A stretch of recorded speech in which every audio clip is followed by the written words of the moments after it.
네, 이어서 미국 증시의 흐름 속에서 국내 시장에 대한 투자 전략을 알아보는 시간입니다. 연결고리 오늘은요, 교보증권 영업부의 윤여민 팀장과 이야기를 나눠보겠습니다. 어서 오십시오, 팀장님. 네, 안녕하십니까. 네, 자 우선 그럼 첫 번째 연결고리부터 체크를 해보겠습니다. 주제 공개해 주시죠.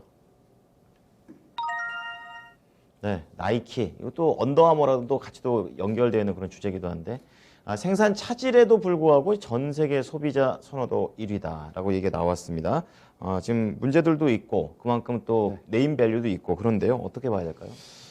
그러니까 이게 그 나이키만의 아주 한정된 문제는 아닌 것 같은데 그렇군요. 예. 생산 차질이 사실은 글로벌적인 문제인 것 같아요. 이거 코로나 때문에 그런 거죠? 대부분 그렇죠. 그렇죠. 그러니까 예. 자동차 반도체 쇼티지. 그렇죠. 그 다음에 최근에는 석탄이라든지 뭐 천연가스가 폭등을 하는 등. 그렇죠. 그러니까 결국은 수요는 있는데 공급이 제대로 받쳐주지 못하는. 그렇군요. 그 이면에는 이제 공장들이 대부분 이제 동남아시아 이런 좀 있는데 거기에 코로나19로 인해서 공장들이 원활하게 돌아가지 못하는. 그러니까 9월부터는 어느 정도 재개가 된다고는 하지만 네. 여전히 이제 백신의 보급률이라든지 좀 이런 셧다운이 계속 좀 반복적으로 일어나다 보니까 네. 좀 글로벌 기업들이 상당히 좀 애를 먹는 것 같아요. 그렇군요. 그래서 이제 중국도 사실은 이제 뭐 진원제에 대한 얘기가 많았지만 오히려 더 타이트하게 관리를 하면서 중국 공장들에 대한 어떤 인식이 좀 바뀌고 있는 부분이 있는데 네. 사실 이제 나이키 같은 경우는 이제 동남아시아 쪽에서 공급 차질이 조금 심해지고 있어요. 왜냐하면 최근에 보게 되면 그 코로나19 확산 때문에 이제 베트남에 공장이 있는데 이거를 이제 중국이나 뭐 인도네시아로 옮기겠다는 좀 루머가 좀 나왔거든요. 네. 근데 이제 베트남 이제 정부가 나서서 아니다, 그건 아니다라고 좀 해명 기사가 나왔어요. 그러니까 그렇군요. 사실은 이제 그 회사 입장에 봤을 때는 이제 베트남의 어떤 방역이라든지 이런 부분을 좀 못 믿는 좀 그런 부분이 좀 있는 것 같은데 이런 좀 이야기가 나오는 이유가 뭐냐면 최근에 이제 그 손실이 좀 큰 게 10주간 생산 손실이 한 1억 켤레 정도 나온다고 합니다. 신발로. 나이키 입장에서 상당히 좀 큰 규모인데 사실 이제 그럼에도 불구하고 실적이라든지 이제 목표 주가는 올라가고 있어요. 왜냐하면 이제 인플레이션에 대한 우려가 좀 있다 보니까 네네. 최근에 이제 뭐 금리 인상도 되고 그렇게 되면 뭐 기술 쪽에 좀 부담도 되고 그러다 그렇죠. 보니까 어떻게 보면 인플레이션 쪽에서 봤을 때 좀 이제 경기를 방어할 수 있는 종목이 뭐가 있을까라고 보면 이제 미국 애널리스트들은 나이키가 5손가락 안에 좀 들어가는 종목이라고 얘기가 좀 나오고 있어요. 그래서 그렇군요. 최근에 목표 주가도 좀 많이 올라갔습니다. 목표 주가도 지금 140불, 148불 정도 되는데 지금 정고점이 174불 정도 된다. 근데 정고점을 넘어서는 한 180불 이상, 180불 5불 이상의 어떤 목표가를 제시를 하고 있어요. 그러니까 네. 지금 목표가를. 네, 지금 상당히 이제 갭으로 떴죠. 이때 이제 그 실적에 대한 부분들뿐만 아니라 여러 가지 좀 이슈가 있었는데 여기서 지금 어떻게 보면 갭을 다시 메꾸기에 내려오고 있습니다. 그러네요. 다만 이제 이런 갭 작업이 좀 메꿔지게 되면 제가 볼 때는 그리고 생산에 대한 부분이 좀 어느 정도 원활하게 된다면 다시 한번 반대의 기회가 있지 않을까 좀 생각을 하고 있고 또 여기서 이제 또 지켜봐야 될 게 뭐냐면 그 가격 결정력이라고 하는 이제 프라이싱 파워라는 게 있는데 네.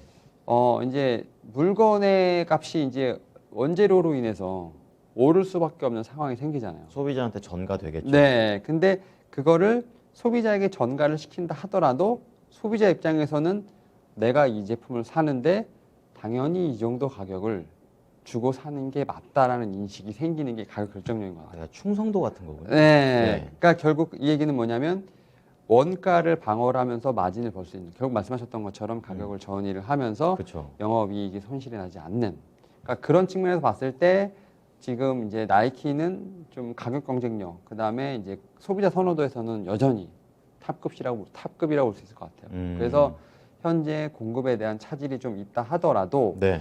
지금 여전히 좀 가격 경쟁력이 있는 것 같고 이제 조금씩 가격을 인상을 하는 것 같아요. 그래서 이제는 이제 뭐 내년부터는 좀 그 신발의 가격이 조금씩 올라갈 것 같습니다.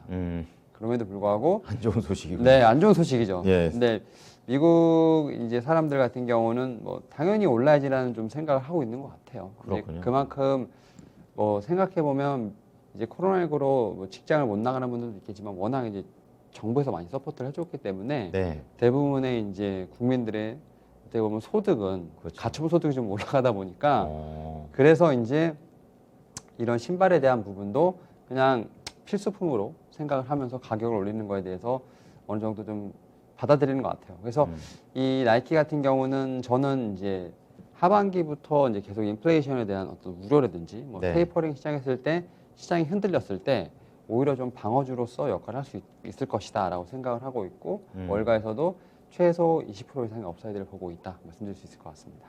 그만큼 이제 밸류 자체로 회사의 그런 마케팅 자체로 좀 이러한 난관을 헤쳐나가고 있는 나이키가 되겠는데요.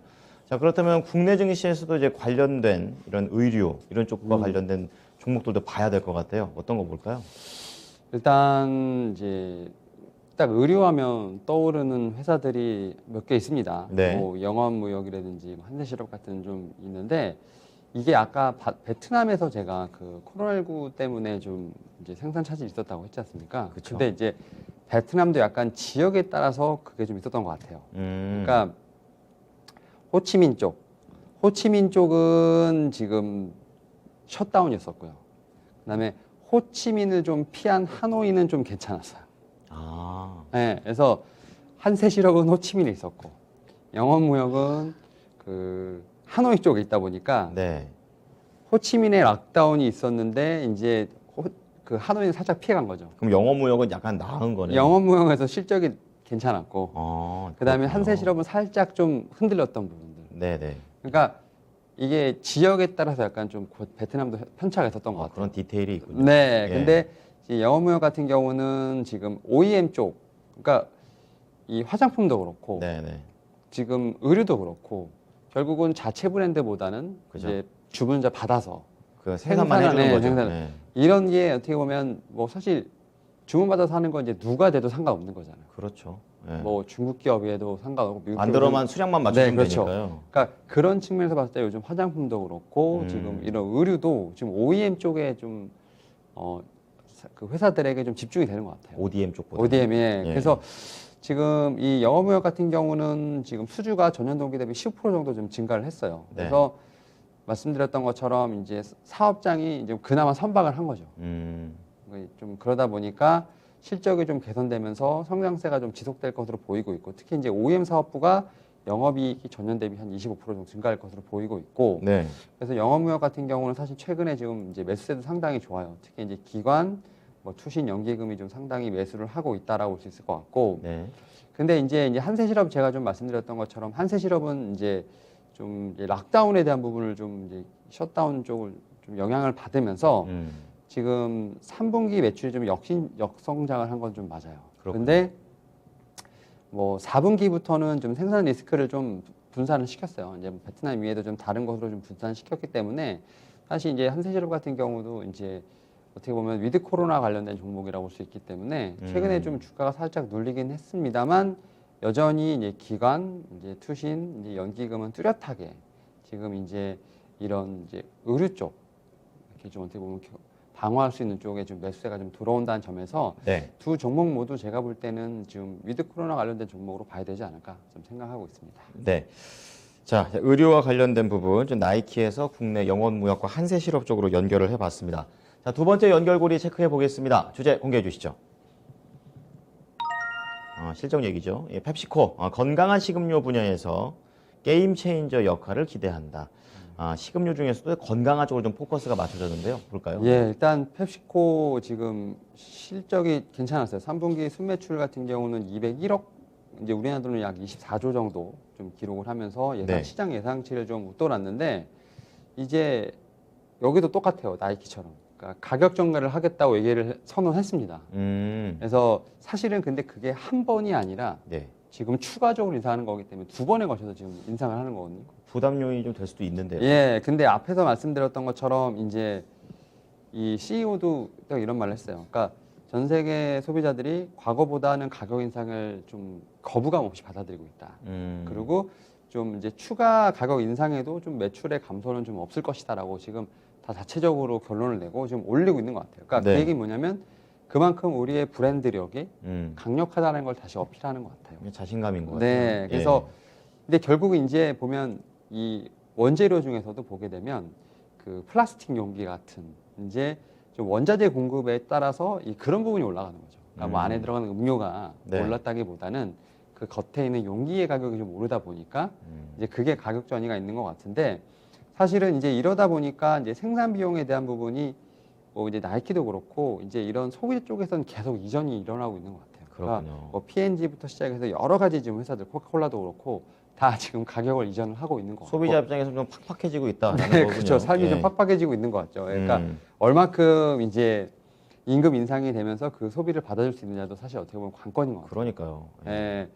그런데 이제 여기서 또 펩시가 이제 이런 어떤 가격 인상과 기존에 있는 포트폴리오에서 만족하지 않고 이제는 좀 대체육 관련된 부분에서 좀 포트폴리오를 확장을 하고 있어요. 그러니까 이제 뭐 이런 것도 있잖아요. 필립 모리스 같은 경우도 이제 건강한 담배를 만드는 것처럼 아이러니했죠. 네, 펩시도 이제 좀 비건 쪽으로 어떻게 보면 이제 좀 건강한 식품 쪽으로 어떻게 보면 이제 음료에서 이제 어떻게 보면 스낵 그다음에 이제 먹거리 쪽으로도 이제 포트폴리오가 좀 다양화되는 어떤 그런 되는 거. 예. 이제 비욘드 미트라는 이제 회사와 이제 조인트 벤처를 좀 해서 네. 좀 이제 향후에 좀 어떻게 보면 이제 그 펩시가 나아갈 방향에 대해서 좀 모색을 하고 있는 것 같고, 그러니까 이제 그 프로젝트 이름이 이제 펩 플러스예요. 펩 플러스라고 이제 돼 있는데 이걸 통해서 지금 이제 대체육, 그다음 좀 지속 가능한 좀 건강한 식음료 이런 좀 문화를 만들겠다. 네. 그래서 이런 부분이 내년에는 좀 더 좀 활성화될 것 같고 결국은 이런 것 같아요. 이제 코로나19로 위생이라든지 건강에 대한 어떤 사람들의 관심이 확실히 올라갔으니까 그렇죠. 그런 것을 타겟으로 해서 이제 우리는 뭐 인스턴트 음료만 하는 게 아니라 네. 이제는 건강한 식음료까지 다 제공을 하니까 어떤 우리의 회사의 좀 매력도 혹은 뭐 이런 포트폴리오를 좀 인지를 시키고 거기에 따른 매출을 또 올리려고 하는 그러니까 결국 이런 것도 보면 이제 조인 벤처라든지 M&A를 통해서 계속 사업이 확정될 것 같고 그런 측면에서 펩시 같은 경우는 이제는 단순한 인스턴트 어떤 음료가 아니라 그냥 건강한 식음료소 쪽으로 해서 좀 게임 체인저가 되지 않을까 좀 생각을 하고 있습니다. 건강한 걸로 좀 잘 내려면은 매출 내려면 좀 맛있게 좀 만들어야 될 텐데 앞으로 좀 보겠습니다. 자 그렇다면 이 펩시도 이제 어떻게 보면 사업 포트폴리오 강화시키고 있는데 이러한 흐름 자체가 이제 국내 시장에 미칠 그런 좀 봐야 될 것 같아요. 종목 뭐 볼까요? 일단은 펩시 같은 경우 이제 뭐 음료 쪽이다 보니까 사실 네. 저도 이제 뭐 음료라든지 스낵 쪽 좀 봐야 되는데 일단은 우리나라에서 좀 위드 코로나 관련된 종목 음료 중에서는 하이트 진로가 지금 가장 좀 대표적이지 않나 그렇죠. 좀 생각을 하고 있고 뭐 네. 빙그레도 그렇고 지금 줄줄이 다 종목들도 우리나라도 지금 가격을 올리고 있어요. 아 그렇군요. 네, 안타깝게도 예. 지금 뭐 예를 들어 빙그레 같은 경우도 지금 바나나 맛 우유가 상당히 좀 대표 상품이잖아요. 시그니처죠. 예. 근데 우유 가격을 7% 인상했습니다. 그랬군요. 네, 그래서 편의점 기준으로 1,500원으로 이제 올라갔고요. 비쌉니다. 그러니까 지금 저기 하이트 힐러 같은 경우는 네. 사실은 이제 주류잖아요. 주류인데 그 6월 달 이후로 주가가 상당히 망가졌는데 그게 뭐냐면 7월 중순부터 사회적 거리가 강화되면서 네. 이제 흔히 아 얘기하는 저녁에 술 못 먹죠. 예, 그 술집 예. 이런 데서의 판매가 줄었죠. 그러니까 그럴 수밖에 없죠. 오히려 이제 가정용으로 들어가는 건 좀 늘긴 했으나 이제 워낙 이제 밖에서 마시던 술을 다 집에서 못 마시니까. 그걸 어떻게 커버합니까? 네, 그래서 주가가 좀 많이 망가졌던 부분이 있는데 네. 결국 이제 우리나라도 11월을 기점으로 해서 점진적인 이제 리오프닝이 이제 되고 있잖아요. 그렇죠. 그러니까 뭐 위드 코로나. 치료제도 그렇고 뭐 11월 달에 대부분 다 이제 이게 어떻게 보면 카운트다운이 되니까 네. 그리고 우리나라 같은 경우는 백신의 1차 접종도 상당히 많이 올랐잖아요. 70% 그쵸. 넘었잖아요. 그쵸. 그래서 우리나라 지금 국민들 정말 대단하신 것 같은데 지금 미국을 뛰어넘는 접종률을 보이고 있다는 점, 빠르게 만든 점에서 제가 볼 때는 외식 수요가 분명히 이전으로 회복하지 않을까. 그럴 것 같죠. 네. 그리고 올 때는 이제 다 접종 2차 접종 이후에 14일 지나면 이제 고스트 항체가 이제 이론적으로 생긴다라는 게 얘기가 알려져 있죠. 그래서 이제 카운팅이 안 되잖아요, 그죠? 그렇죠. 예. 그러니까 그런 부분을 봤을 때 주류 소비량이 좀 크게 늘지 않을까 좀 생각을 하면서 네. 저는 이제 앞서 말씀드렸던 뭐 영업무역 한세실험과 같이 뭐 하이트젤로나 빙그레 같은 종목들도 좀 위드 코로나 수혜주로서 뭐 지금 현재 뭐 여행, 항공 이런 것도 있지만 결국 이쪽까지 좀 전이가 될 것 같아요. 그래서 지금 뭐 하이트젤로 같은 경우는 최근에 뭐 보험 쪽, 투신 쪽 연기금을 좀 많이 사고 있는 측면에서 봤을 때 좀 네. 이제 기관들은 좀 이렇게 움직이고 있지 않나 생각하고 있습니다. 네, 알겠습니다. 자, 지금 펩시코에 대한 움직임 속에서 앞으로에 대한 식음료 쪽 방향성에 대해서 자세히 좀 알아봤습니다. 자, 오늘 내용 잘 참고하겠습니다. 팀장 고맙습니다. 네, 감사합니다. 네, 지금까지 교보증권 영업부의 윤여민 팀장과 함께한 연결고리였습니다.